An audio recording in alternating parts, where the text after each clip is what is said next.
झा लागे उठ नाम जप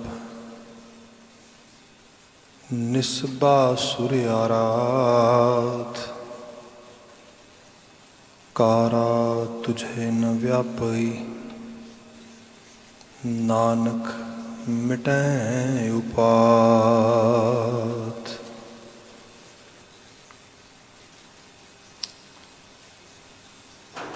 कारा तुझे न व्यापही नानक मिटै उपात।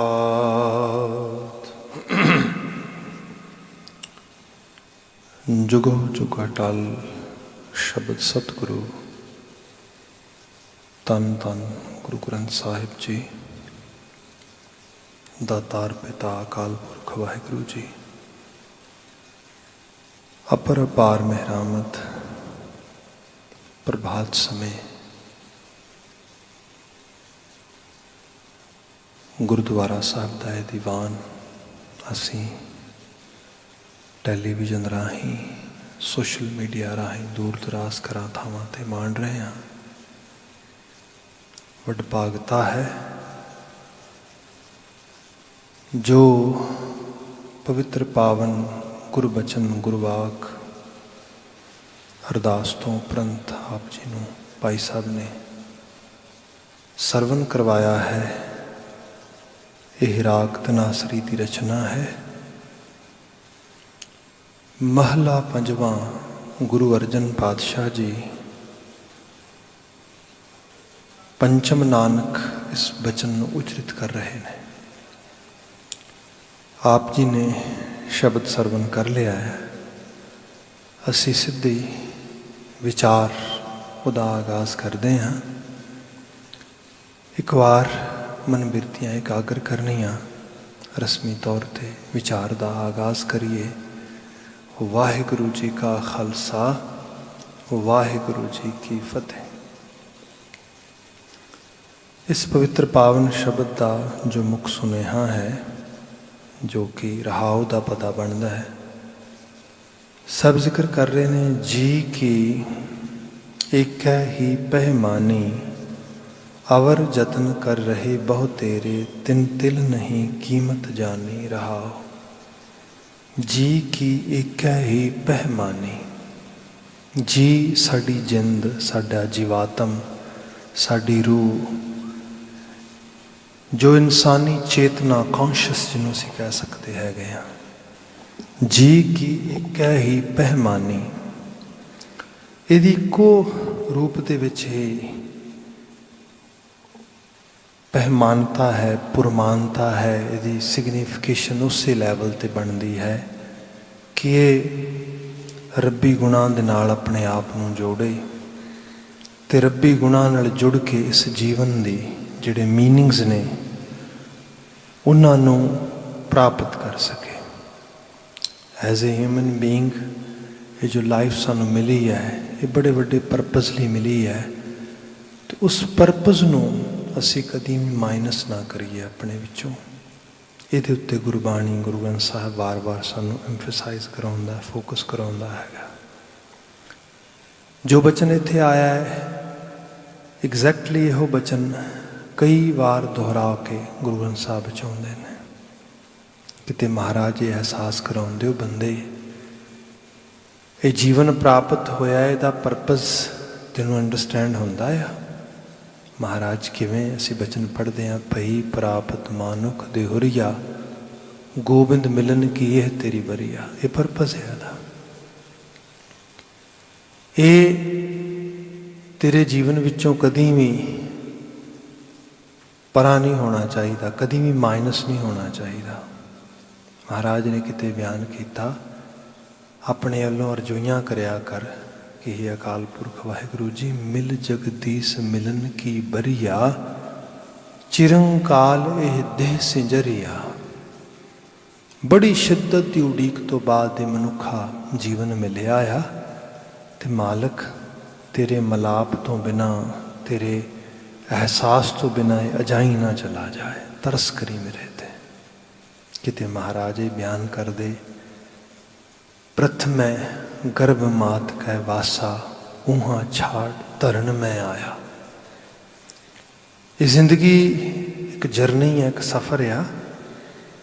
तो इहदा सफ़र जिवें असीं हुण देखते हैगे हाँ, साडा बायोलॉजिकल स्ट्रक्चर आ, तो ये नाल असीं जीवन हंडा रहे हैं। मोस्टली तो बंदा यही सोचता है कि यही सब कुछ हैगा आ। हालांकि बाणी कहती है ये तो जस्ट एक पड़ाव आ, पिछों तुरिया हुंदा अगे जाना, पर ये दरमियान ये तेनों प्राप्त आ। पर उहदे च होया कि बंदे ने सोचा कि हाँ, फिर ये भी है कि बंदा सोचता है कि शायद जन्म दे नाल मेरा संबंध इस संसार नाल जुड़िया। हालांकि जन्म तो पहला भी संबंध संसार नाल, जे कोई बहुते पछलेरे जन्मां की बात ना भी की जाए तो घट तो घट जिहड़ा प्रथमै गर्भ मात कै वासा आ, जिहड़ा एज ए फीटस लाइफ जिन्हों असीं कहने आ, भरूण जिंदगी जिहड़ी है वो भी तो जिंदगी है। महाराज बयान करदे कि कदी तेरी जिंदगी की शुरुआत उत्थों हुई सीगी, जी उत्थे भी सीगा, रूह उत्थे भी सीगी, उत्थों तेरी प्रारंभता होंदी है। प्रथमै गर्भ मात कै वासा ऊहा छोड़ धरन मैं आया। एक दिन वक्त बनया, कुदरत के बने नियम के मुताबिक उस गर्भ मात का वसेबा छुट गया तेरे तो। हालांकि अज असी मॉडर्न वर्ल्ड च रह रहे हैं जिदे बायोलॉजिकली मैडिकली बहुत चीज़ों बारे स्टडी आती है, बड़ा कुछ सानू प्राप्त आ। तो उन्हें पता लग रहा है कि जिहड़ी फीटस की कंडीशन होंदी है, जो भरूण की अवस्था के जीवन चलता आ, वो मनुखी जिंदगी का सब तो सुखद एक्सपीरियंस है, ये मन्निया जा रहा। क्योंकि उत्थे कहते ने जिहड़ा बच्चा फीटस आ वो हसदा भी है, रोंदा भी है, खेडदा भी है, पूरे क्रियाकलाप उस रूप विच हुंदे ने उस झिल्ली दे विच। फिर भी पता लगा कि जिहड़ी उहदी स्टेट ऑफ माइंड हुंदा आ वो दुनिया की पैदाइश तो पहले लैवल ते बड़ा स्टेबल हुंदा आ।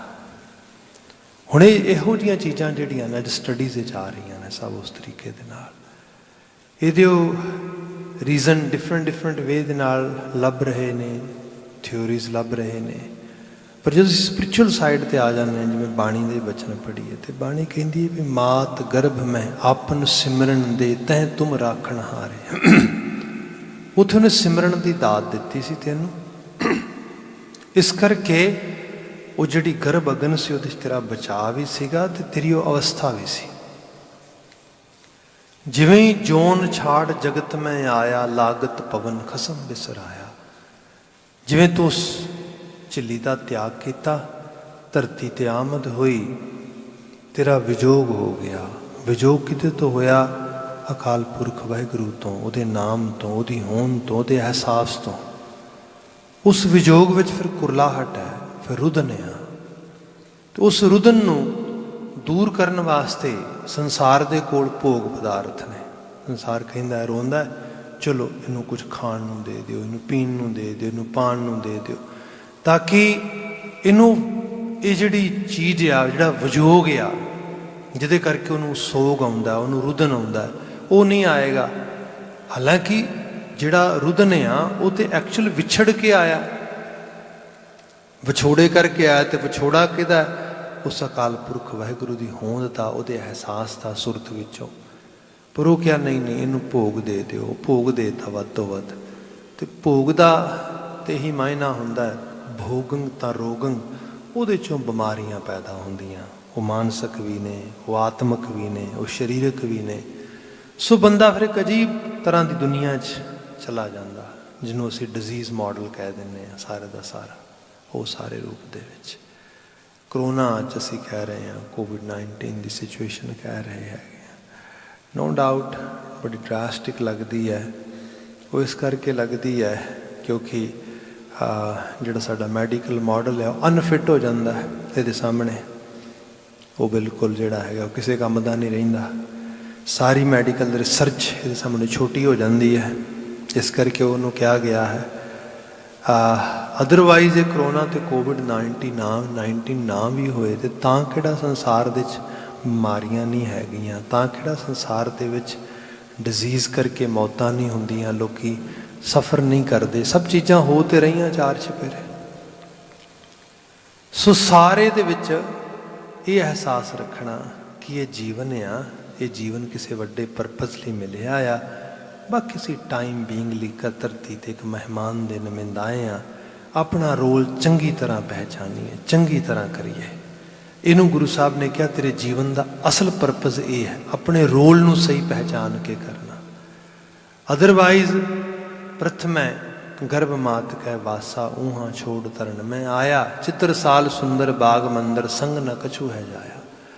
ਜੇ ਬੰਦਾ ਧਰਤੀ ਤੇ ਆਇਆ, ਦੇ ਪਰਪਸ ਬਦਲ ਗਏ। ਕਿਸੇ ਦਾ ਪਰਪਸ ਹੋ ਗਿਆ ਮੈਂ ਵੱਡਾ ਕਾਰੋਬਾਰ ਖੜਾ ਕਰਨਾ ਹੈ, ਕਿਸੇ ਦਾ ਪਰਪਸ ਹੋ ਗਿਆ ਮੈਂ ਵੱਡੀ ਕੋਈ ਜੌਬ ਲੱਭਣੀ ਹੈ, ਮਤਲਬ ਆਪੋ ਆਪਣੇ ਇਸ ਤਰੀਕੇ ਦੇ ਨਾਲ ਬਦਲ ਗਏ।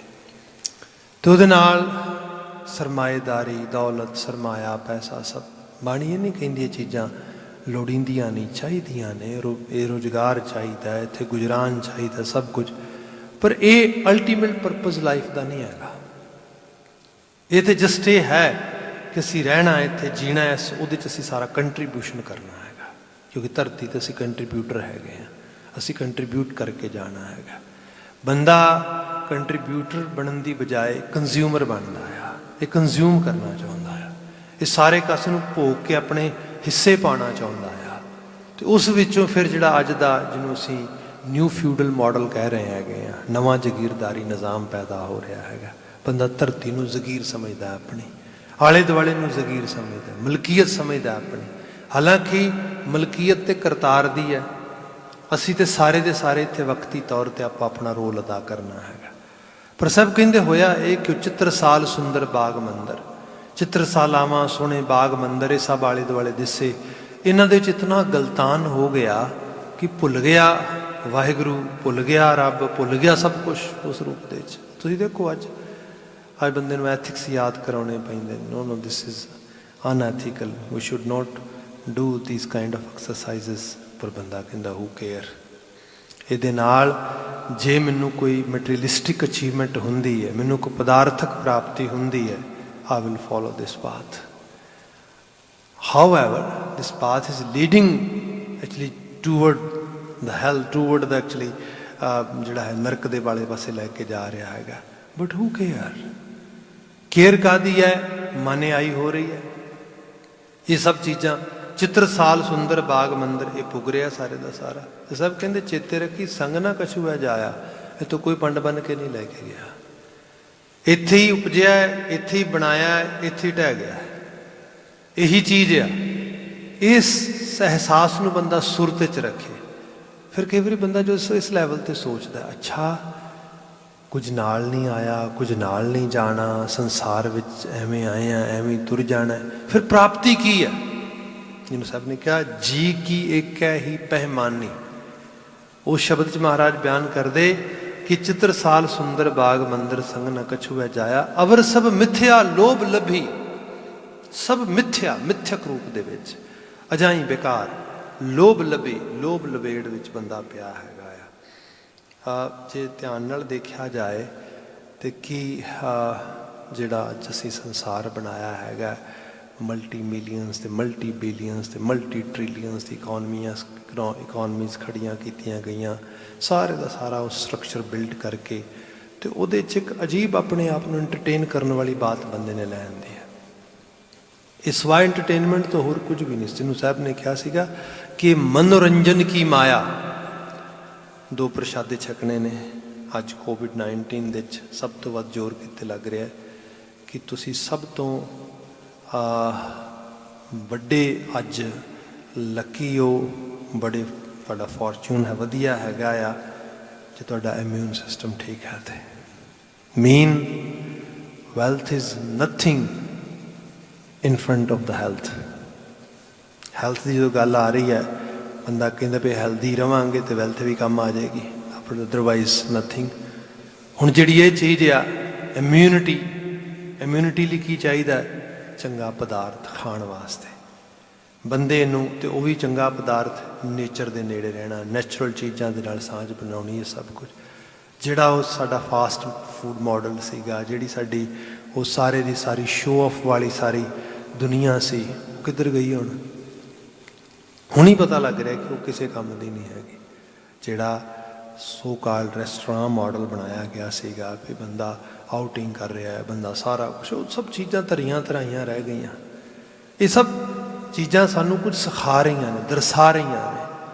ਸਾਹਿਬ ਮਹਾਰਾਜ ਬਿਆਨ ਕਰਦੇ ਕਿ ਅਵਰ ਸਭ ਮਿੱਥਿਆ ਲੋਭ ਲੱਭੀ, ਕਿਸ ਲੋਭ ਲਪੇੜ 'ਚ ਪਿਆ ਹੈ ਆਇਆ। ਇੱਥੇ ਖਾਣੇ ਦੋ ਪ੍ਰਸ਼ਾਦੇ ਨੇ, ਬੰਦੇ ਕਿਸੇ ਦੇ ਭਲੇ ਵਾਸਤੇ ਕੰਮਕਾਰ ਕਰ, ਐਸਾ ਕੰਟਰੀਬਿਊਸ਼ਨ ਕਰ ਜਿਹਨੂੰ ਕੰਟਰੀਬਿਊਸ਼ਨ ਕਰਨ ਤੋਂ ਬਾਅਦ ਤੈਨੂੰ ਅਫਸੋਸ ਨਾ ਆਵੇ, ਝੋਰਾ ਨਾ ਆਵੇ, ਗਿਲਟ ਨਾ ਫੀਲ ਹੋਏ, ਮਹਿਸੂਸ ਹੋਏ ਸੰਸਾਰ ਤੇ ਆਇਆ ਸੈਂ ਚੰਗਾ ਕਰਕੇ ਵਿਦਾ ਹੋਇਆ ਧਰਤੀ ਤੋਂ। ਇਹ ਗੁਰੂ ਬਾਬਾ ਜੀ ਕਹਿੰਦੇ ਇਹ ਤੇਰੀ ਜੌਬ ਆ, ਇਹ ਤੇਰਾ ਮੁੱਖ ਰੂਪ ਵਿੱਚ ਪਰਪਸ ਆ। ਤੇ ਇਹ ਪਰਪਸ ਆਪਣੇ ਆਪ ਨੂੰ ਵਾਰ-ਵਾਰ ਯਾਦ ਕਰਾਉਣਾ ਪੈਂਦਾ, ਅਹਿਸਾਸਣਾ ਪੈਂਦਾ, ਦੱਸਣਾ ਪੈਂਦਾ। ਅਦਰਵਾਈਜ਼ ਜਿਹੜਾ ਮਨ ਆ, ਮਨ ਖੁੱਟ ਹਰ ਤੇਰਾ ਨਾਹੇ ਵਿਸਾਸ, ਤੂੰ ਮਹਾ ਉਦਮਾਦਾ, ਇਹ ਬੜਾ ਉਦਮਾਦੀ, ਬੜਾ ਖੁਰਾਫਾਤੀ ਹੈ। ਇਸ ਨੂੰ ਜੋ ਆਲੇ ਦੁਆਲਿਓਂ ਨਹੀਂ ਪਿਕ ਕਰਨਾ ਚਾਹੀਦਾ, ਉਹ ਪਿਕ ਕਰਨ ਦੀ ਆਦਤ ਬਣ ਜਾਂਦੀ ਹੈ। ਹੁਣ ਚੰਗਾ ਵੀ ਹੈ, ਮਾੜਾ ਵੀ ਹੈ, ਆਲੇ ਦੁਆਲੇ ਚੰਗੇ ਨੂੰ ਫੋਲੋ ਨਹੀਂ ਕਰੇਗਾ, ਮਾੜੇ ਨੂੰ ਫੋਲੋ ਕਰੇਗਾ, ਮਾੜੇ ਦੇ ਮਗਰ ਤੁਰੇਗਾ। ਹੁਣ ਇਹ ਜਿਹੜੀ ਹਾਲਤ ਆ, ਇਹਨੂੰ ਲੋਭ ਲੱਭੀ ਉਸ ਪਾਸੇ ਲੈ ਕੇ ਜਾਏਗੀ। ਬੰਦਾ ਕਹਿੰਦਾ ਨਾ ਕਿ ਬੰਦਾ, ਇਨਸਾਨ ਤੇ ਖੂਹ ਦੀ ਆਵਾਜ਼ ਆ, ਜਿਵੇਂ ਕੋਈ ਆਵਾਜ਼ ਦਿੰਦਾ ਉਵੇਂ ਨਿਕਲਦੀ ਹੈ। ਇਹ ਪੂਰੀ ਤਰ੍ਹਾਂ ਗੱਲ ਠੀਕ ਨਹੀਂ ਹੈ। ਹਕੀਕਤ ਇਹ ਹੈ, ਜੇ ਕੋਈ ਚੰਗੀ ਆਵਾਜ਼ ਦਿੰਦਾ, ਚੰਗੀ ਆਵਾਜ਼ ਦੀ ਵਾਪਸੀ ਛੇਤੀ ਮਨ ਨਹੀਂ ਕਰਦਾ। ਮਾੜੀ ਆਵਾਜ਼ ਦਿੰਦਾ, ਹਾਂ ਰਾਈਟ ਵੇ ਵਾਪਸੀ ਕਰਦਾ ਹੈ, ਕਿਉਂਕਿ ਇਹਦੀ ਜਾਂਚ ਦਾ ਹਿੱਸਾ ਇਸ ਕਿਸਮ ਦਾ ਬਣ ਗਿਆ ਹੈ। ਸਾਹਿਬ ਕਹਿੰਦੇ ਇਸ ਮਿੱਥਿਆ ਲੋਭ ਲੱਭੀ ਤੋਂ ਬਾਹਰ ਨਿਕਲ। ਇਹ ਜਿਹੜੀ ਜੀਵਨ ਜਾਂਚ, ਜਿਹੜਾ ਰੋਂਗ ਇਨਫਲੂਐਂਸ ਜਿਹੜਾ ਅਸੀਂ ਬੜੀ ਜਲਦੀ ਅਡਾਪਟ ਕਰਦੇ ਹਾਂ, ਐਕਸੈਪਟ ਕਰ ਲੈਂਦੇ ਹਾਂ, ਇਹਨੂੰ ਤਿਆਗਣਾ। ਇਹ ਐਫਰਟ ਆ, ਇਹ ਹੈ ਉਸ ਪਰਪਸ ਨੂੰ ਸਰਵ ਕਰਨ ਵਾਸਤੇ ਸਾਡੀ ਸਾਰੇ ਦੀ ਸਾਰੀ ਐਕਸਰਸਾਈਜ਼, ਜਿਹਨੂੰ ਮਾਲਕ ਨੇ ਕਿਹਾ ਸੀਗਾ ਕਿ ਇਹ ਤੇਰਾ ਮੁੱਖ ਕਾਰਜ ਹੈ ਧਰਤੀ ਤੇ ਆਉਣ ਦਾ। ਉਹਦੇ ਲਈ ਜਿਵੇਂ ਉਹਨੂੰ ਸਰਲ ਬਿਆਨ ਕਰ ਦਿੰਦਾ ਵਾਂ ਮੈਂ, ਕਿ ਆਪਾਂ ਕੋਈ ਘਰ ਮਕਾਨ ਬਣਾਉਂਦੇ ਹਾਂ ਤੇ ਉਸ ਘਰ ਮਕਾਨ ਨੂੰ ਬਣਾ ਕੇ ਨਹੀਂ ਛੱਡ ਦਿੰਦੇ। ਜੇ ਉਹਦੇ 'ਚ ਰਹਿਣਾ ਆ, ਉਹਨੂੰ ਮੇਨਟੇਨ ਕਰਦੇ ਹਾਂ, ਉਹਦੀ ਸਫਾਈ ਕਰਦੇ ਹਾਂ, ਉਹਨੂੰ ਸਿਕਿਉਰ ਕਰਦੇ ਹਾਂ। We do a lot of things to make that place for our living, for actually livable। ਉਹਨੂੰ ਉਸ ਵਾਸਤੇ ਰੱਖਣ ਲਈ ਅਸੀਂ ਬਹੁਤ ਸਾਰੀ ਐਨਰਜੀ ਲਗਾਉਂਦੇ ਹਾਂ। ਐਗਜ਼ੈਕਟਲੀ ਆ ਲਾਈਫ ਮਿਲੀ ਹੈ, ਇਹਦੇ ਲਈ ਕੁਝ ਐਫਰਟ ਪਾਈਏ। ਐਫਰਟ ਇਹ ਹੈ ਕਿ ਅਕਾਲ ਪੁਰਖ ਵਾਹਿਗੁਰੂ ਦਾ ਸਿਮਰਨ, ਯਾਦ, ਅਹਿਸਾਸ, ਬਾਣੀ ਪੜ੍ਹਨੀ, ਚੰਗੇਰਿਆਂ ਦੀ ਸੰਗਤ, ਇਹ ਸਭ ਚੀਜ਼ਾਂ ਕਰਦਿਆਂ ਕਰਾਉਂਦਿਆਂ ਜਿਹੜਾ ਅਸਲ ਪਰਪਸ ਆ ਉਹਨੂੰ ਅਸੀਂ ਪ੍ਰਾਪਤ ਕਰ ਸਕੀਏ। ਅਵਰ ਸਭ ਮਿੱਥਿਆ ਲੋਭ ਲੱਭੀ, ਗੁਰ ਪੂਰੈ ਹਰ ਨਾਮ ਦਿਓ, ਜੀ ਕੋ ਇਹਾ ਵਸਤ ਫੱਬੀ। ਗੁਰ ਪੂਰੈ ਦਿਓ ਹਰ ਨਾਮਾ, ਜੀ ਕੋ ਇਹਾ ਵਸਤ ਫੱਬੀ। ਜਿਹੜਾ ਪੂਰੇ ਗੁਰੂ ਨੇ ਹਰੀਨਾਮਾ ਦੇਣਾ ਹੈ ਨਾ, ਜਿਹਦੇ ਸਦਕਾ ਸਾਡਾ ਜੀ ਕੋ ਇਹਾ ਵਸਤ, ਫਿਰ ਇਹ ਅਸਲ ਫੱਬੇਗੀ ਚੀਜ਼ ਸਾਨੂੰ। ਇਹ ਚੀਜ਼ ਸਾਨੂੰ ਜੱਚਦੀ ਹੈ। ਜਿਵੇਂ ਕੋਈ ਸਪੋਜ਼ ਕਰੋ, ਫੱਬੜਾ ਅਸੀਂ ਆਮ ਪੰਜਾਬੀ ਦਾ ਵਰਡ ਆ ਕਿ ਅੱਜ ਕੱਲ੍ਹ ਤਾਂ ਕੁਝ ਇਸ ਕਿਸਮ ਦੀ ਹਾਲਤ ਆ ਕਿ ਇਹਨਾਂ ਵੈਸਟਰਨਾਈਜ਼ ਵਰਲਡ ਦੇ ਵਿੱਚ ਤਾਂ ਇੱਕੋ ਜਿਹੇ ਕੱਪੜੇ ਮਿਲਦੇ ਨੇ ਸਟੋਰਾਂ ਦੇ ਵਿੱਚ। ਉਹੀ ਟੀਨਏਜਰਸ ਪਾ ਰਹੇ ਨੇ, ਉਹੀ ਐਡੋਲਸੈਂਸ ਲਾਈਫ ਵਾਲੇ ਪਾ ਰਹੇ ਨੇ, ਉਹੀ ਸੀਨੀਅਰਸ ਪਾ ਰਹੇ ਨੇ। ਪਰ ਸਾਡੇ ਕਲਚਰ 'ਚ ਥੋੜ੍ਹਾ ਹੁੰਦਾ ਸੀਗਾ ਰੰਗ ਢੰਗ ਵੇਖ ਕੇ ਕੱਪੜਾ ਪਾਉਣਾ। ਅਤੇ ਬੰਦੇ ਦੀ ਉਮਰ ਹੋ ਗਈ, ਉਹਦੀ ਉਮਰ ਦੇ ਅਕੋਰਡਿੰਗਲੀ ਉਹਨੇ ਕੋਈ ਕੱਪੜਾ ਪਾਇਆ, ਰੰਗ ਉਹੋ ਜਿਹਾ ਪਾ ਲਿਆ।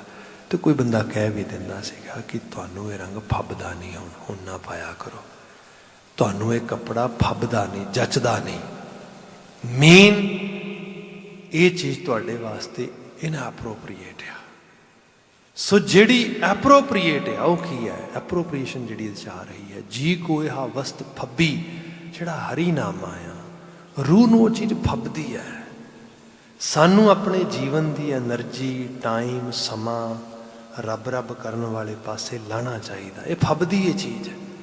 ਸਾਨੂੰ ਯਤਨ ਕਰਕੇ ਅਕਾਲ ਪੁਰਖ ਵਾਹਿਗੁਰੂ ਦੇ ਗੁਣਾਂ ਨੂੰ ਧਾਰਨ ਕਰਨ ਵਾਸਤੇ ਐਫਰਟ ਪਾਉਣੀ ਚਾਹੀਦੀ ਹੈ। ਇਹ ਚੀਜ਼ ਐਪਰੋਪਰੀਏਟ ਹੈ ਸਾਡੇ ਵਾਸਤੇ।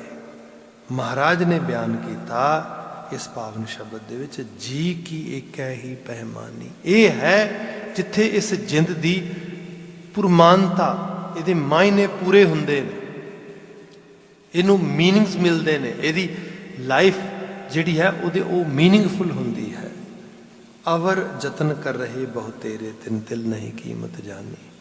ਬਾਕੀ ਇਹ ਹੈ ਨਾਮ ਤੇ ਨਾਮੀ ਦਾ ਰਾਹ ਛੱਡ ਕੇ ਰੱਬ ਦੀ ਹੋਂਦ ਨੂੰ ਪ੍ਰੋਪਰ ਨਾ ਸਵੀਕਾਰਦਿਆਂ ਹੋਇਆਂ ਅਕਾਲ ਪੁਰਖ ਵਾਹਿਗੁਰੂ ਦੇ ਨਿਰਮਲ ਪੈ ਭਾਵ ਵਿੱਚ ਨਾ ਰਹਿ ਕੇ ਬੰਦਾ ਮਨ ਆਈਆਂ ਮਨ ਮਰਜ਼ੀਆਂ ਕਰਦਾ ਹੋਇਆ ਤੇ ਫਿਰ ਟੌਪ ਆਫ ਦੈਟ ਕੁਝ ਕਰਮ ਕਾਂਡ ਕਰ ਲਵੇ, ਧਰਮ ਦੇ ਨਾਂ ਦੇ ਉੱਤੇ ਥੋੜ੍ਹੇ ਬਹੁਤੇ ਕਿਰਿਆ ਕਲਾਪ ਕਰ ਲਏ, ਜਿਹਨੂੰ ਅਸੀਂ ਕਹਿੰਦੇ ਹਾਂ ਕਿ ਪ੍ਰਟੈਂਡ ਐਕਟਸ। ਜਿਵੇਂ ਬੱਚੇ ਨੇ ਨਾ, ਤੁਸੀਂ ਕਦੀ ਬੱਚਿਆਂ ਨੂੰ ਦੇਖਿਆ ਹੋਏ ਉਹ ਟੀ ਪਾਰਟੀਜ਼ ਕਰ ਰਹੇ ਨੇ। ਇਹ ਕੀ ਹੈ? ਪ੍ਰਟੈਂਡ ਟੀ ਪਾਰਟੀ ਹੈ। ਚਾਹ ਬਣ ਰਹੀ ਹੈ, ਇੱਕ ਦੂਜੇ ਨੂੰ ਵਰਤਾਈ ਜਾ ਰਹੀ ਹੈ ਸਾਰੀ। ਤੋ ਸਭ ਕਰਦਿਆਂ ਖੇਡਦਿਆਂ ਇੱਕਦਮ mom I am hungry, I want to eat something, but you guys were playing tea party, you guys were having really a lot of things to serve here much earlier. So how can you say that you are hungry? No mom, that was just pretend food, that wasn't real food. ਉਹ pretend ਹੋ ਰਿਹਾ ਸੀਗਾ, ਅਸਲੀਅਤ ਨਹੀਂ ਸੀਗੀ। ਸੋ ਇਹ ਜਿਹੜੇ ਕਰਮ ਕਾਂਡ ਨੇ ਬਹੁਤੀ ਵਾਰੀ pretend ਆ, ਬਸ ਬੰਦਾ ਇੱਕ ਵਿਖਾਵਾ ਕਰ ਰਿਹਾ, ਬੰਦਾ ਐਕਚੁਅਲ ਲੈਵਲ ਤੇ ਉਹਦੇ 'ਚ ਉਹਦਾ ਨਾ ਮੰਨਿਆ ਨਾ ਉਹਦੇ 'ਚੋਂ ਕੁਝ ਗੇਨ ਕਰਨਾ ਚਾਹੁੰਦਾ ਆ, ਉਹ ਤਾਂ ਜਸਟ ਇੱਕ ਟਾਈਮ ਪਾਸ ਕਰ ਰਿਹਾ ਹੈ। ਮਹਾਰਾਜ ਬਿਆਨ ਕਰਦੇ ਇਹ ਜਿਹੜੇ ਨੇ ਅਵਰ ਯਤਨ ਕਰ ਰਹੇ ਬਹੁਤੇਰੇ, ਇਹੋ ਜਿਹੇ ਯਤਨ ਜੋ ਕੋਈ ਬੰਦਾ ਕਰੇਗਾ ਵੀ ਇਨ ਰਿਐਲਿਟੀ ਦੇ ਵਿੱਚ ਉਹ ਰੱਬ ਦੇ ਭੈ ਨੂੰ ਨਹੀਂ ਅਪਣਾ ਰਿਹਾ, ਜੀਵਨ ਦੇ ਵਿੱਚ ਅਕਾਲ ਪੁਰਖ ਵਾਹਿਗੁਰੂ ਦੀ ਯਾਦ ਦਾ ਅਹਿਸਾਸ ਕਰਕੇ ਆਪਣੇ ਆਪ ਨੂੰ ਉਸ ਪਾਸੇ ਨਹੀਂ ਤੋਰ ਰਿਹਾ, ਉਲਟਾ ਅਵਰ ਯਤਨ ਬਸ ਹੋਰ ਜੇ ਪ੍ਰਯਾਸ ਕਰੀ ਜਾ ਰਿਹਾ ਉਪਰੇ ਕਰ ਰਹੇ ਬਹੁਤੇਰੇ, ਤਿੰਨ ਤਿਲ ਨਹੀਂ ਕੀਮਤ ਜਾਨੀ। ਉਹਨਾਂ ਦੀ ਇੱਕ ਤਿਲ ਮਾਤਰ ਵੀ ਕੀਮਤ ਨਹੀਂ ਪੈਂਦੀ, ਭਾਵ ਉਹ ਬੇਮਾਨੀ ਨੇ, ਉਹਨਾਂ ਦਾ ਕੋਈ ਮਤਲਬ ਨਹੀਂ। ਰਹਾ ਉਹਦਾ ਬੰਦਿਆ ਸ਼ੁਰੂਆਤੀ ਪਦ ਆਇਆ, ਜਿਸ ਕਾ ਤਨ ਮਨ ਧਨ ਸਭ ਤਿਸ ਕਾ ਸੋਈ ਸੁਗੜ ਸੁਜਾਨੀ। ਜਿਸ ਕਾ ਤਨ ਮਨ ਧਨ ਸਭ ਤਿਸ ਕਾ। ਬੰਦਾ ਇਹ ਵੀ ਅਕਸਰ ਕਹਿੰਦਾ ਆ, ਅੱਛਾ ਤੁਸੀਂ ਕਹਿੰਦੇ ਹੋ ਰੱਬ ਨੂੰ ਯਾਦ ਕਰੋ, ਰੱਬ ਨੂੰ ਚੇਤੇ ਕਰੋ, ਰੱਬ ਦਾ ਨਾਮ ਜਪੋ, but why should I do it? ਦੱਸੋ ਮੈਨੂੰ। ਗੁਰੂ ਮਹਾਰਾਜ ਕਹਿੰਦੇ ਕਿ ਉਹਦੇ ਵਿੱਚੋਂ ਆਏ ਆ, ਉਹਦੇ ਵਿੱਚ ਸਮਾਣਾ ਆ, ਉਹਦਾ ਹੀ ਤੇ ਰੂਪ ਆ ਚਾਰ ਚੁਫੇਰੇ, ਜੋ ਉਹਦੇ ਤੋਂ ਹੀ ਬਿਲੋਂਗ ਕਰਦਾ, ਉਹਦੇ ਨਾਲ ਹੀ ਜਿਹਦੀ ਸਾਂਝ ਆ, ਤੇ ਉਸ ਰੂਟ ਨੂੰ ਕਿਉਂ ਨਾ ਫੋਲੋ ਕੀਤਾ ਜਾਏ। ਭਾਵ ਜਿਸ ਕਾ ਤਨ ਮਨ ਧਨ ਸਭ ਤਿਸ ਕਾ, ਜਿਹਨੇ ਤਨ ਦਿੱਤਾ, ਮਨ ਦਿੱਤਾ, ਧਨ ਦਿੱਤਾ। ਜਿਵੇਂ ਸਿੰਪਲੀਫਾਈ ਕਰੀਏ ਇਹਨੂੰ ਬਹੁਤ ਸਰਲ ਭਾਵ ਦੇ ਵਿੱਚ, ਇੱਕ ਕੰਪਨੀ ਹੈ, ਉਹਨੇ ਇੱਕ ਪ੍ਰੋਡਕਟ ਬਣਾਇਆ, ਸਪੋਜ਼ ਕਰੋ ਕਾਰ ਬਣਾਈ ਹੈਗੀ ਹੈ ਟੋਯੋਟਾ ਕੰਪਨੀ ਨੇ, ਟੋਯੋਟਾ ਵਾਲਿਆਂ ਨੇ ਕਾਰ ਬਣਾਈ ਹੈ, ਅਤੇ ਅਸੀਂ ਹੁਣ ਉਹਨੂੰ ਚਲਾਉਂਦੇ ਹਾਂ, ਯੂਜ਼ ਕਰਦੇ ਹਾਂ, ਪਰ ਉਹਦੀ ਮੇਨਟੇਨੈਂਸ ਵੀ ਕਰਨੀ ਹੈ ਤਾਂ ਕਿ ਉਹ ਜਿਸ ਪਰਪਸ ਲਈ ਲਈ ਗਈ ਉਹ ਪਰਪਸ ਸਰਵ ਹੋ ਸਕੇ। ਹੁਣ ਜੇ ਉਹਦੀ ਮੇਨਟੇਨੈਂਸ ਕਰਨੀ ਹੈ ਤਾਂ ਉਹਦੇ ਵਾਸਤੇ ਸਾਡੇ ਕੋਲ ਜਿਹੜੀ ਮੇਨਟੇਨੈਂਸ ਬੁੱਕ ਆ ਫੋਲੋ ਕਰਨ ਲਈ, ਉਹ ਸਾਡੇ ਕੋਲ ਮਰਸੀਡੀਜ਼ ਦੀ ਹੈ, ਹਾਲਾਂਕਿ ਉਹ ਵੱਡੀ ਕੰਪਨੀ ਹੈ, ਪਰ ਜੇ ਕਾਰ ਟੋਯੋਟਾ ਦੀ ਹੈ, ਫਿਰ ਸਾਨੂੰ ਜਿਹੜੀ ਮੇਨਟੇਨੈਂਸ ਬੁੱਕ ਆ ਜਿਹਨੂੰ ਫੋਲੋ ਕਰਦਿਆਂ ਹੋਇਆਂ ਉਹਦੀ ਸਾਂਭ ਸੰਭਾਲ ਕਰਨੀ ਹੈ, ਉਹ ਵੀ ਸਾਨੂੰ ਉਸੇ ਕੰਪਨੀ ਦੀ ਚਾਹੀਦੀ ਹੈ। ਦੇਖੋ ਇਹ ਸੰਸਾਰ ਬਣਿਆ ਰੱਬੀ ਹੁਕਮ ਦੇ ਨਾਲ, ਉਹ ਆਪ ਉਹਦਾ ਹੁਕਮ ਵਰਤ ਰਿਹਾ, ਉਹਦੇ ਹੁਕਮ ਵਿੱਚੋਂ ਹੀ ਇਹ ਤਨ ਆਇਆ, ਮਨ, ਸਭ ਚੀਜ਼ਾਂ ਉੱਥੋਂ ਬਣੀਆਂ। ਜੇ ਆਪਾਂ ਇਹਨੂੰ ਪ੍ਰੋਪਰਲੀ ਚਲਾਉਣਾ, ਸਾਨੂੰ ਉਹਦੇ ਹੁਕਮ ਨੂੰ ਹੀ ਅੰਡਰਸਟੈਂਡ ਕਰਨਾ ਪੈਣਾ। ਸਭ ਕਹਿੰਦੇ ਜਿਸ ਕਾ ਤਨ ਮਨ ਧਨ ਸਭ ਤਿਸ ਕਾ, ਉਹਦੇ ਨਾਲ ਹੀ ਜੋੜ ਜਿਹਨੇ ਤਨ ਦਿੱਤਾ, ਮਨ ਦਿੱਤਾ, ਧਨ ਦਿੱਤਾ।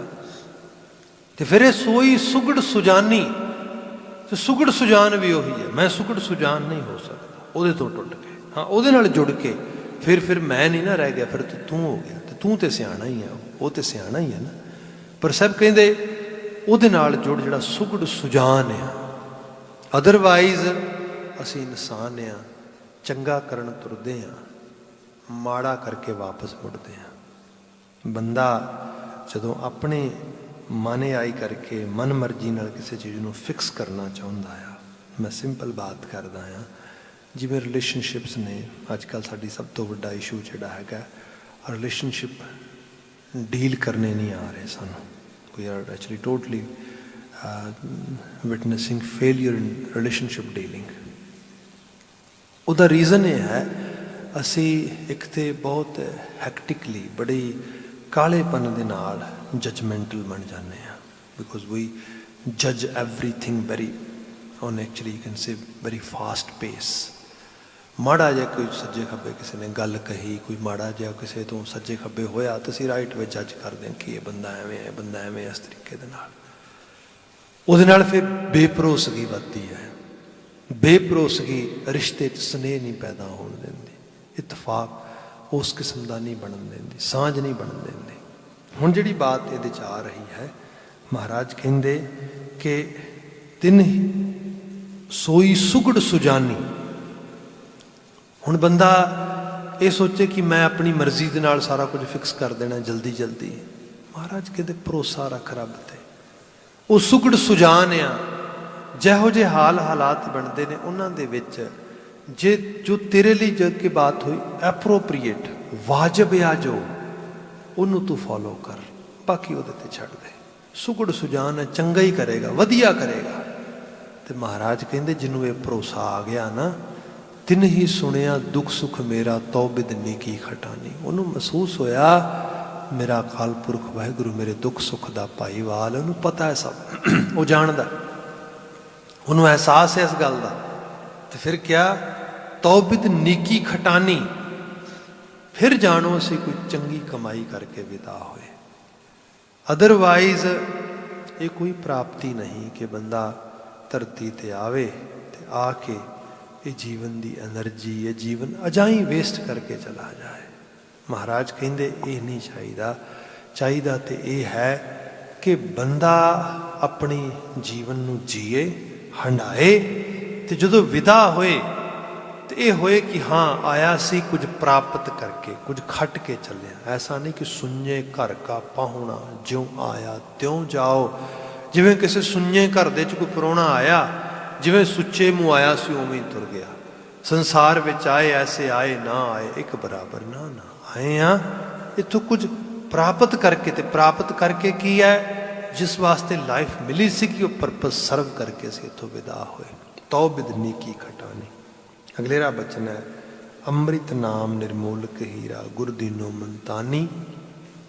ਗੁਰੂ ਨੇ ਬੜਾ ਆਲਮੀ ਮੰਤਰ ਮੈਨੂੰ ਦ੍ਰਿੜ ਕਰਾਤਾ। ਮੰਤਾਨੀ ਦਾ ਮਤਲਬ ਮੰਤਰ ਦ੍ਰਿੜ ਕਰਾਇਆ। ਅੰਮ੍ਰਿਤ ਨਾਮ ਨਿਰਮੋਲਕ ਹੀਰਾ, ਜਿਹੜੀ ਆਤਮਿਕ ਜੀਵਨ ਦੇਣ ਵਾਲੀ ਸਭ ਤੋਂ ਵੱਡੀ ਜਾਚ ਹੈ, ਅੰਮ੍ਰਿਤ ਨਾਮ, ਆਤਮਿਕ ਨਾਮ, ਉਹ ਨਿਰਮੋਲਕ ਬਖਸ਼ਿਸ਼ ਆ।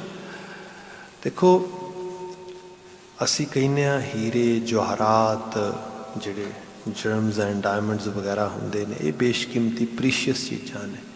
ਹਾਲਾਂਕਿ ਦਾਨੇ ਲੋਕ ਕਹਿੰਦੇ ਨੇ ਇਹ ਕੁਝ ਵੀ ਨਹੀਂ ਪ੍ਰੀਸ਼ੀਅਸ। ਇਹਨਾਂ ਤੋਂ ਕਿਤੇ ਪ੍ਰੀਸ਼ੀਅਸ ਜਿਹੜੀ ਚੀਜ਼ ਆ ਉਹ ਹੈਗੀ ਏ ਜਿਹੜਾ ਜ਼ੋਹਰੀ ਕਲਾ ਆ, ਹੀਰਾ ਆ। ਮੈਨੂੰ ਤੁਹਾਨੂੰ ਤੇ ਕੁਝ ਵੀ ਨਹੀਂ ਪਤਾ। ਜਿਨ੍ਹਾਂ ਨੂੰ ਜੋਹਰੀ ਕਲਾ ਨਹੀਂ ਆਉਂਦੀ, ਜਿਹੜੇ ਜੋਹਰੀ ਕਲਾ ਜਾਣਦੇ ਨੇ ਉਹਨਾਂ ਨੂੰ ਪਤਾ ਹੈ ਹੀਰਾ ਕੀ ਹੈ, ਜਵਾਹਰਾਤ ਕੀ ਹੈ। ਸੋ ਇਹਦਾ ਮਤਲਬ ਹੀਰੇ ਦੀ ਕੀਮਤ ਵੀ ਕਿਸੇ ਦੀ ਮੱਤ ਨਾਲ ਪੈਂਦੀ ਹੈ, ਅਕਲ ਨਾਲ ਪੈਂਦੀ ਹੈ।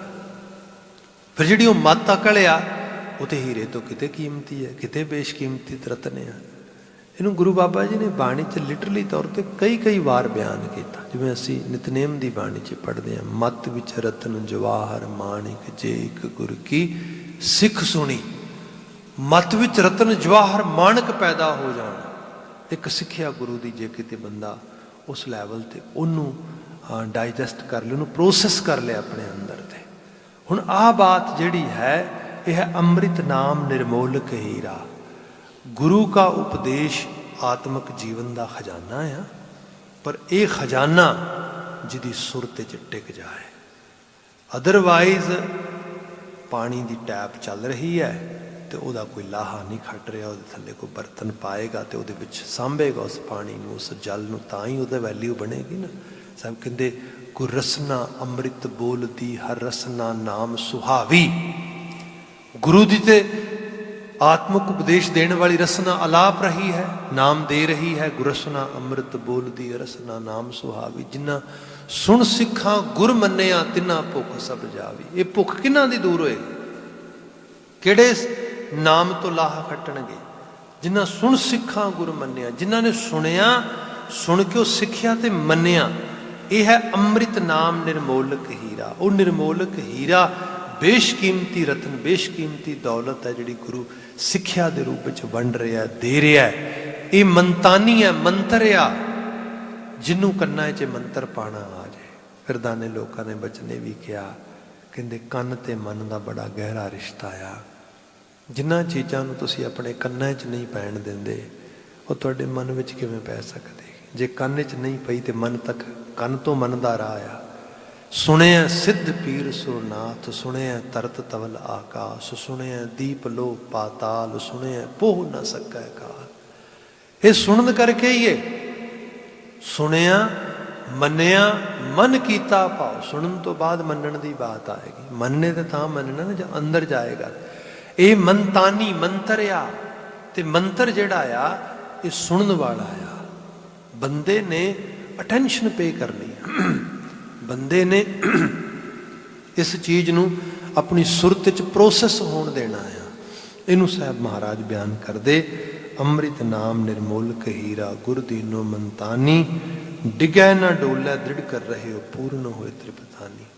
ਜਿਹਨੂੰ ਕਿਤੇ ਇਹਦੇ ਤੇ ਵਿਸ਼ਵਾਸ ਆ ਗਿਆ, ਡਿਗੈ ਨਾ ਡੋਲੇ, ਫਿਰ ਉਹ ਮੰਤਰ ਡਿੱਗਣ ਡੋਲਣ ਨਹੀਂ ਦਿੰਦਾ। ਜਿਵੇਂ ਸਪੋਜ਼ ਕਰੋ ਬੱਚਾ ਆਇਆ ਤੇ ਉਹ ਬੜਾ ਚਲਾਕ ਆ, ਕਜਾਕ ਆ, ਕਿਸੇ ਤੇ ਭਰੋਸਾ ਨਹੀਂ ਕਰਦਾ। ਤੇ ਉਹਦਾ ਪਿਤਾ ਆ, ਮਾਂ ਉਹਨੂੰ ਕਹਿੰਦਾ ਵੀ ਘਬਰਾ ਨਾ, ਰਾਜ ਚਿੱਕੜ ਬਹੁਤ ਆ। ਸ਼ਬਦ ਪੜ੍ਹਦੇ ਨੇ ਕਿ ਆ ਜਿਹੜਾ ਹੈਗਾ, ਗਲੀਆ ਚਿੱਕੜ ਦੂਰ ਕਰ ਨਾਲ ਪਿਆਰੇ ਨਿਹ, ਚਲਾਂ ਤਾਂ ਭਿੱਜੈ ਕੰਬਲੀ, ਰਾਹਾਂ ਤਾਂ ਟੁੱਟੈ ਨਿਹ। ਹੁਣ ਇਹ ਹੈ ਕਿ ਚਿੱਕੜ ਨਾਲ ਤੇ ਗਲੀਆਂ ਭਰੀਆਂ ਪਈਆਂ ਨੇ। ਬੰਦਾ ਧਰਮ ਦੇ ਰਾਹ ਦੇ ਵਿੱਚ ਵੀ ਤੁਰੇ ਤੇ ਪੋਸੀਬਿਲਿਟੀ ਹੈ ਫਿਸਲ ਸਕਦਾ ਹੈ, ਡਿੱਗ ਸਕਦਾ ਹੈ। ਭਾਵਨਾ ਇਹ ਹੈ ਮੈਂ ਸ਼ੁਭ ਗੁਣ ਧਾਰਨ ਕਰਨੇ ਨੇ, ਰੱਬ ਵਾਲਾ ਬਣਨਾ ਆ, ਇਨਸਾਨੀਅਤ ਦਾ ਕਲਿਆਣ ਕਰਨਾ ਹੈ, ਆਪਣਾ ਭਲਾ ਕਰਨਾ ਹੈ, ਸਭ ਚੀਜ਼ਾਂ। ਪਰ ਜਦੋਂ ਤੁਰਦਾ ਆ ਚਿੱਕੜ ਇਤਨਾ ਜ਼ਿਆਦਾ ਹੈ, ਲਿਬੜ ਜਾਂਦਾ ਹੈ, ਫਿਸਲ ਜਾਂਦਾ ਹੈ, ਡਰ ਬਣਿਆ।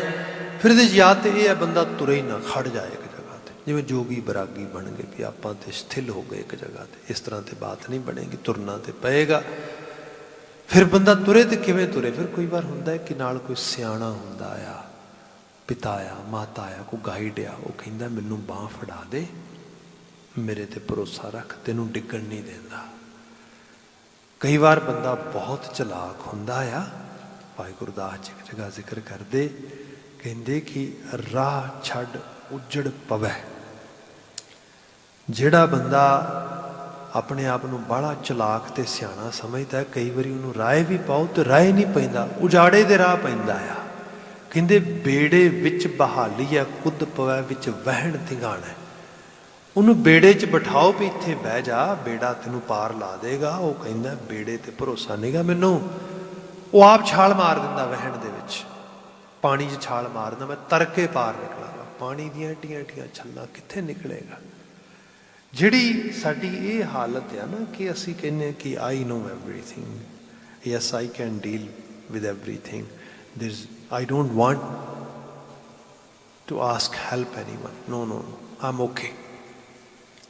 Even ਗੁਰੂ ਤੇ ਰੱਬ ਤੇ ਵੀ ਨਹੀਂ। ਮਹਾਰਾਜ ਜ਼ਿਕਰ ਕਰਦੇ ਉਹਦੇ ਲਈ ਮੁਸ਼ਕਲ ਆ।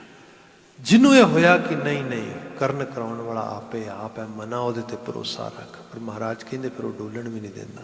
ਫਿਰ ਉਹ ਬਾਂਹ ਐਸੀ ਫੜ ਲੈਂਦਾ ਹੈ, ਡਿਗੈ ਨਾ ਡੋਲੇ ਦ੍ਰਿੜ ਕਰ ਰਹੇ ਹੋ, ਪੂਰਨ ਹੋਏ ਤ੍ਰਿਪਤਾਨੀ। ਫਿਰ ਸੰਪੂਰਨਤਾ ਤੇ ਤ੍ਰਿਪਤੀ, ਤ੍ਰਿਪਤਾਨਤਾ ਬਖਸ਼ ਦਿੰਦਾ ਹੈ। ਭਾਵ ਕੰਪਲੀਟਨੈਸ, ਤੇ ਜਿਹੜੀ ਜਿਹਨੂੰ ਕਿਹਾ ਜਾਏ ਕਿ ਇੱਕ ਤਰ੍ਹਾਂ ਦੇ ਨਾਲ ਸੈਲਫ ਸੈਟਿਸਫੈਕਸ਼ਨ ਜਿਹੜੀ ਹੈ ਉਹ ਪ੍ਰਾਪਤ ਹੋ ਜਾਂਦੀ ਹੈ। ਓਏ ਜੋ ਬੀਚ ਹਮ ਤੁਮ ਕਛ ਹੋਤੇ, ਜਿਹੜੇ ਮੇਰੇ ਤੇ ਤੇਰੇ ਦਰਮਿਆਨ ਅਕਾਲ ਪੁਰਖ ਵਾਹਿਗੁਰੂ ਜੀ ਤਿਨ ਕੀ ਬਾਤ ਬਿਲਾਨੀ, ਉਹਨਾਂ ਦੀ ਬਾਤ ਬਿਲਾ ਗਈ, ਆਈ ਗਈ ਹੋ ਗਈ। ਹੁਣ ਇਹ ਬਾਤ ਬਿਲਾਨੀ ਆਈ ਗਈ ਦਾ ਮਤਲਬ ਕੀ ਹੈ ਤੇ ਉਹੀ ਸਭ ਕੁਛ, ਫਰਕ ਤੇ ਕੁਝ ਹੈ ਨਹੀਂ, ਪਰ ਮੁਸ਼ਕਲ ਇਹ ਹੈ ਸਾਡੀ ਸੁਰਤ ਨੂੰ ਪਕੜਦੀ ਨਹੀਂ। ਜਦੋਂ ਸਾਡੀ ਸੁਰਤ ਨੂੰ ਪਕੜਦੀ ਨਹੀਂ ਤੇ ਫਿਰ ਅਸੀਂ ਉਹਦੇ ਹੁੰਦਿਆਂ ਸੁਣਦਿਆਂ ਉਹਦੇ ਵਿੱਚ ਰਹਿੰਦਿਆਂ ਅਸੀਂ ਡਰੀ ਜਾਂਦੇ ਹਾਂ, ਘਬਰਾਈ ਜਾਂਦੇ ਹਾਂ। ਸਭ ਕਹਿੰਦੇ ਹੁਣ ਉਹ ਬਾਤ ਚਲੀ ਗਈ, ਹੁਣ ਮੇਰਾ ਤੇ ਅਕਾਲ ਪੁਰਖ ਵਾਹਿਗੁਰੂ ਦਾ ਨਾਤਾ ਬਣ ਗਿਆ, ਹੁਣ ਮੈਂ ਤੇ ਉਹ ਇੱਕ ਹੋ ਗਏ ਹਾਂ। ਅਲੰਕਾਰ ਮਿਲ ਥੈਲੀ ਹੋਈ ਹੈ ਤਾਂ ਤੇ ਕਨਕ ਵਖਾਨੀ, ਜਿਵੇਂ ਅਨੇਕਾਂ ਗਹਿਣੇ ਇੱਕ ਜਗ੍ਹਾ ਤੇ ਇਕੱਠੇ ਕਰਕੇ ਸੋਨਾ ਬਣ ਜਾਂਦੇ ਨੇ, ਬਸ ਐਗਜ਼ੈਕਟਲੀ ਮੇਰ ਤੇਰ ਸਭ ਖਤਮ ਹੋ ਗਈ, ਹੁਣ ਕਨਕ ਰੂਪ ਹੋ ਗਈ। ਪ੍ਰਗਟਿਓ ਜੋਤ ਸਹਿਜ ਸੁਖ ਸੋਭਾ ਬਾਜੇ ਅਨਹਦ ਬਾਣੀ, ਹੁਣ ਉਹ ਜੋਤ ਪ੍ਰਗਟ ਹੋਈ ਜਿਹਨੇ ਸਹਿਜ ਸੁਖ ਸੋਭਾ ਟਕਾ, ਜਿਹੜੀ ਅਨਲਿਮਟਿਡ ਪਲੈਜ਼ਰ ਤੇ ਹੈਪੀਨੈਸ, ਤੇ ਉਸ ਤੋਂ ਵੱਡੀ ਗੱਲ ਸੋਭਾ। ਸੋਭਾ ਹੁੰਦਾ ਹੈ ਵਡਿਆਈ। ਅਦਰਵਾਈਜ਼ ਬੰਦਾ ਦੂਜਿਆਂ ਨੂੰ ਪਲੀਜ਼ ਕਰਦਾ ਤੇ ਦੂਜਿਆਂ ਤੋਂ ਆਪਣਾ ਪਲੈਜ਼ਰ ਲੱਭਦਾ ਹੋਇਆ ਹੀ ਸੰਸਾਰ 'ਚ ਵਿਦਾ ਹੋ ਜਾਂਦਾ। ਇਹ ਲਾਈਫ ਦਾ ਪਰਪਸ ਨਹੀਂ, ਨਾ ਕਿਸੇ ਨੂੰ ਪਲੀਜ਼ ਕਰਨਾ ਹੈ, ਨਾ ਕਿਸੇ ਦਾ ਜਿਹੜਾ ਹੈਗਾ ਪਲੈਜ਼ਰ ਲੱਭਦਿਆਂ ਹੋਇਆ ਜੀਵਨ ਬਤੀਤ ਕਰਨਾ। ਇਹ ਤੇ ਅਲਟੀਮੇਟ ਹੈਪੀਨੈਸ ਹੈ ਅਕਾਲ ਪੁਰਖ ਵਾਹਿਗੁਰੂ ਦੀ ਹੋਂਦ ਨੂੰ ਸਵੀਕਾਰਦਿਆਂ ਹੋਇਆਂ ਉਹਦੀ ਖੁਸ਼ੀ ਨੂੰ ਆਪਣੇ ਜੀਵਨ ਦਾ ਅੰਗ ਬਣਾ ਲੈਣਾ। ਇੱਥੇ ਸਾਹਿਬ ਕਹਿੰਦੇ ਉਹ ਸਹਿਜ ਸੁਖ ਸੋਭਾ ਬਾਜੇ ਅਨਹਦ ਬਾਣੀ, ਤੇ ਉਹਨੇ ਕਨਾਹਦ ਬਾਣੀ, ਕਨਾਹਦ ਉਪਦੇਸ਼ ਸੁਰਤ 'ਚ ਵੱਜ ਰਿਹਾ। ਕਹੋ ਨਾਨਕ ਨਿਚਲ ਕਰ ਬਾਂਧਿਓ ਗੁਰ ਦੀਓ ਬੰਧਾਨੀ, ਨਾਨਕ ਕਹਿ ਨਿਚਲ ਸਦਾ ਟਿਕਾ ਵਾਲੀ ਸੁਰਤ ਉਹ ਆ ਗਈ ਹੈ ਗੁਰ ਦੀਓ ਬੰਧਾਨੀ। ਤੇ ਕਿਸੇ ਹੋਰ ਨੇ ਬੰਨੂ ਨਹੀਂ ਬੰਨਿਆ, ਕਿਸੇ ਹੋਰ ਨੇ ਇਹ ਜਿਹੜਾ ਸੀਗਾ ਜਿਹਨੂੰ ਕਿਹਾ ਜਾਏ ਕਿ ਬੰਨ ਨਹੀਂ ਬੰਨਿਆ, ਬਲਕਿ ਮੇਰੇ ਗੁਰੂ ਨੇ ਬੰਨਿਆ ਮੇਰੇ ਵਾਸਤੇ। ਮਹਾਰਾਜ ਬਖਸ਼ਿਸ਼ ਕਰਨ ਐਸੇ ਆਲਮੀ ਅਲਾਹੀ ਅਗੰਮੀ ਵਾਕ ਸਾਨੂੰ ਪ੍ਰਾਪਤ ਹੋ ਰਹੇ ਨੇ, ਇਹਨਾਂ 'ਚੋਂ ਚੰਗੇਰੀ ਪ੍ਰੇਰਨਾ ਮਿਲੇ। ਇੰਨੀਆਂ ਕੁ ਬੇਨਤੀਆਂ ਨਾਲ ਖਿਮਾ। ਪ੍ਰਭਾਤ ਸਮੇਂ ਦੀ ਹਾਜ਼ਰੀ ਇੱਥੇ ਸਮਾਪਤ ਕਰਦੇ ਹਾਂ। ਅਗਲਾ ਪ੍ਰੋਗਰਾਮ ਰਾਗੀ ਵੀਰ ਤੁਹਾਨੂੰ ਸਰਵਣ ਕਰਵਾਉਣਗੇ। ਮੈਂ ਇਜਾਜ਼ਤ ਚਾਹਾਂਗਾ। ਵਾਹਿਗੁਰੂ ਜੀ ਕਾ ਖਾਲਸਾ, ਵਾਹਿਗੁਰੂ ਜੀ ਕੀ